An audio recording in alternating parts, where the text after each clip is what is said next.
So up until COVID, you had always been back here at least once a year to Ottawa. Yeah. Obviously, here is an hour and a half outside. But what made you decide to move back?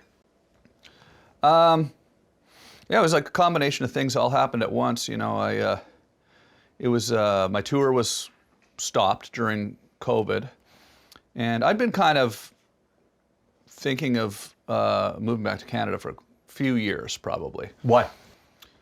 I just kind of missed my family, really. I missed being close to my parents, you know. I have a close relationship with them, and you know, we were friends and we would hang out all the time. And even though I, pulled those pranks on them when I was a kid, they still talk to me.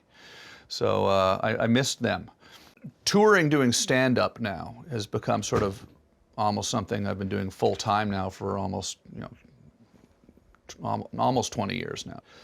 So it just kind of felt like I wanted to have a nice, calm place to live when I'm not working, right? But no, there's lots of factors happened into why I specifically did it at that moment.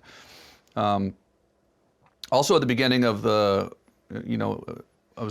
I got this camper van and I was going out into the desert, filming videos, and I just realized how much I like being outdoors and in nature, but also just I kind of like being alone sometimes. Like I like getting up in the morning and walking out, and the sun's coming up, and it's just a cup of coffee and it's quiet, and it really is very peaceful, relaxing thing for me. And I really figured that out when I was going out into these really remote areas of the American Southwest in my van and getting up in the morning and making my coffee, and I'd be all alone in the middle of the desert thinking this is just so cool.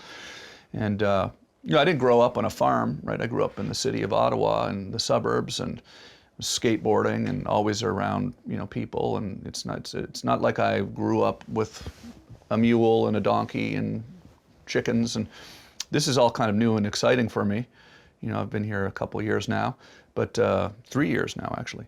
But What was involved with finding this place? it was, I really am sort of, I think often how lucky I am to have found this specific place, because I just love it here so much, and it's, I'm never gonna move. I'm gonna live here for the rest of my life. I just know I am. I mean, I just love it here. It's the first time I've ever lived somewhere where I know I'm not leaving, and I'm planting trees here. I'm just sort of, I'm settling in here. But And what is it about this place you think that makes you feel that? the place specifically, and also just sort of the stage in my life that I'm at. I'm 53 years old. I, grew up in Canada, not far from here. I started my show. We moved down to MTV. We moved down to LA. I lived there for 20 years. I really sort of started realizing I missed living,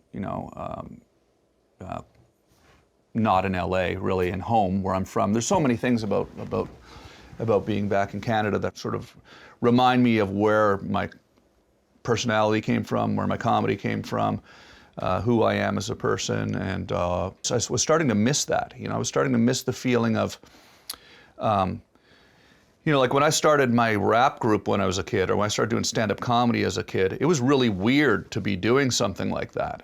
It was not a normal thing. I wasn't surrounded by other people making music and doing stand-up comedy. I was growing up in Ottawa. It was a government town and a sort of conservative place, and people weren't doing this sort of weird, wacky stuff, which made it much more fun for me, because it was even more strange, And so then living in Los Angeles, all of a sudden it became like, everyone's sort of doing this, Everyone's out there jumping up and doing stand-up and making music and performing and acting, and started to kind of make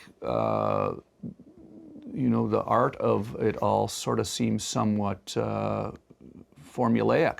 And that was sort of always what I was kind of rebelling against, right? Was trying to do something that was kind of like breaking down the mold of how things are made. So then getting away from that, and now, not being kind of completely influenced by my surroundings, but more just thinking, okay, this is this canvas here now of creativity. We just chased some guinea hens. That would not have happened in Los Angeles. Right. I've got my mule and my donkey, and learning about all that. It's just kind of a lot of factors.